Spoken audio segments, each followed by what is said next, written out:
Welcome to என் சமையலறையில். நான் இன்னைக்கு நம்ம வீடியோ என்னன்னு பார்க்கறதுக்கு முன்னாடி எங்கள் சேனலை முதல் முறையாக பார்க்குறவங்களா இருந்தால் சேனலை சப்ஸ்கிரைப் பண்ணுங்கள். பக்கத்தில் இருக்க பெல் ஐக்கனை கிளிக் பண்ணிங்கன்னா நாங்கள் போகிற வீடியோக்கான நோட்டிஃபிகேஷன் உங்களுக்கு உடனே வரும். இன்னைக்கு பாவக்காயை எப்படி நம்ம கசக்காமல் சமைச்சு சாப்பிட்லாம் அப்படிங்கிறது தான் நம்ம பார்க்க போகிறோம். நான் பாவக்காயை கட் பண்ணி உப்பு போட்டு ஒரு 2 hours நான் ஊற வச்சுருக்கேன்.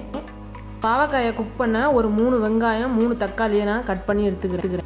பாவக்காய் அதிகமாக இருக்கிறதுனால நான் மண் பாத்திரம் யூஸ் பண்ணாமல் வேறு கடாய் எடுத்திருக்கேன். இந்த கடாயில் 5 tablespoon ஆயில் ஆட் பண்ணியிருக்கேன். ஆயில் ஹீட் ஆனதும் 1 tablespoon கடுகு ஆட் பண்ணியிருக்கேன். கடுகு பொரிஞ்சதும் இப்போ கருவேப்பிலையை ஆட் பண்ணிக்கிறேன். கருவேப்பிலை பொரிஞ்சதும் நான் கட் பண்ணி வச்சுருக்க வெங்காயத்தை மட்டும் ஆட் பண்ணுறேன்.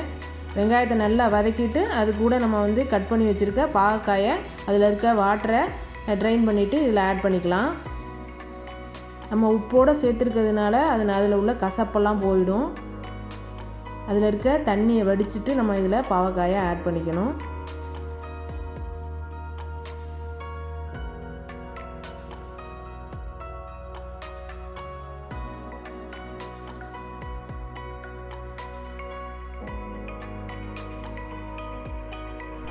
வெங்காயத்தை நல்லா வதக்கிட்டு தான் நம்ம பாவக்காயை சேர்க்கணும். இதில் கொஞ்சம் ஆயில் நம்ம கூட தான் ஆட் பண்ணியிருப்போம். அப்போ தான் அந்த பாவக்காயோட கசப்பு போகும்.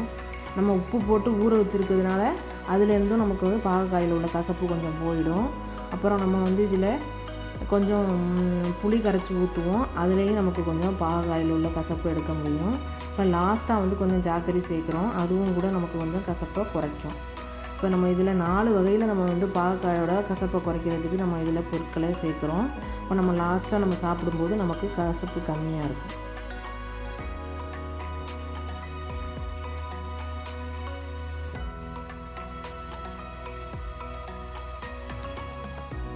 வெங்காயம் நல்லா வதங்கினதும் பாவக்காயும் சேர்த்து நல்லா பாவக்காய் வேகிற வரைக்கும் வதக்கணும். வேறு எதுவும் இதில் ஆட் பண்ணக்கூடாது.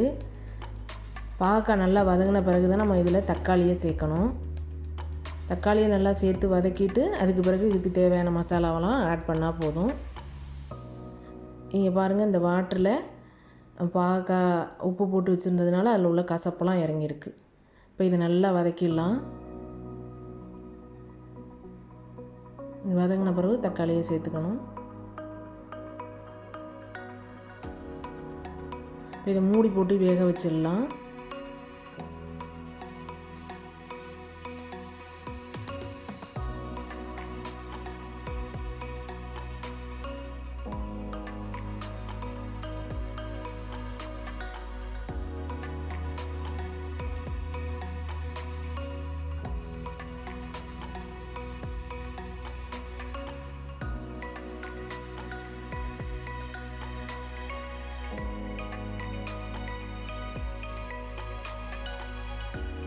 போட்டு வச்சு பாவக்காய் நல்லா வெந்ததும் இதுக்கு தேவையான மசாலாவெல்லாம் நம்ம ஆட் பண்ணிடலாம். இதில் 2 tablespoon கொரியண்டர் பவுடர் மல்லித்தூள், 2 tablespoon சில்லி பவுடர், 1 teaspoon மஞ்சத்தூள், இதுக்கு தேவையான அளவு உப்பு.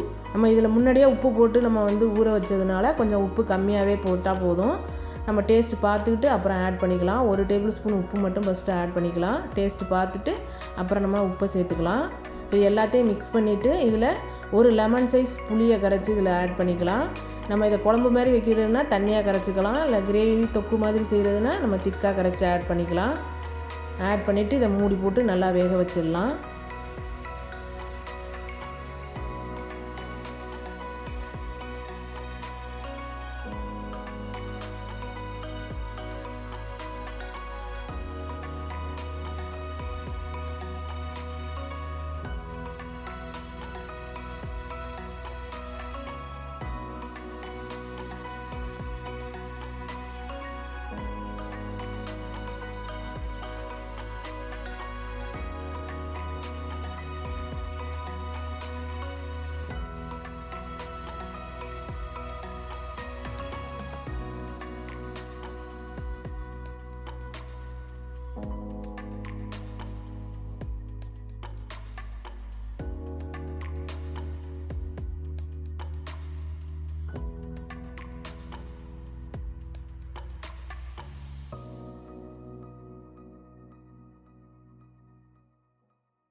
மசாலாலாம் சேர்த்து ஒரு கொதி வந்ததும் நம்ம ஒரு அரை மூடி தேங்காய், கொஞ்சம் பொட்டுக்கல்லையை சேர்த்து நல்லா விழுதாக அரைச்சி இதை நம்ம இப்போ இந்த பாவக்காய் கிரேவியில் ஆட் பண்ணிடலாம்.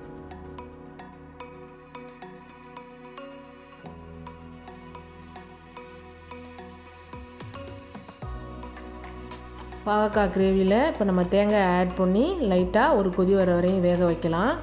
லாஸ்ட்டாக இதில் ஒரு 2 டேபிள் ஸ்பூன் ஜாக்கரி ஆட் பண்ணிடலாம்.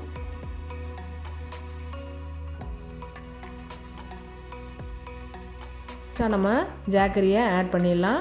ஆட் பண்ணிவிட்டு நல்லா மிக்ஸ் பண்ணிட்டா நமக்கு கசக்காத பாவக்காய் கிரேவி நமக்கு ரெடி ஆகிடும். இது சாதம் கூட நல்ல டேஸ்ட்டாகவே இருக்கும்.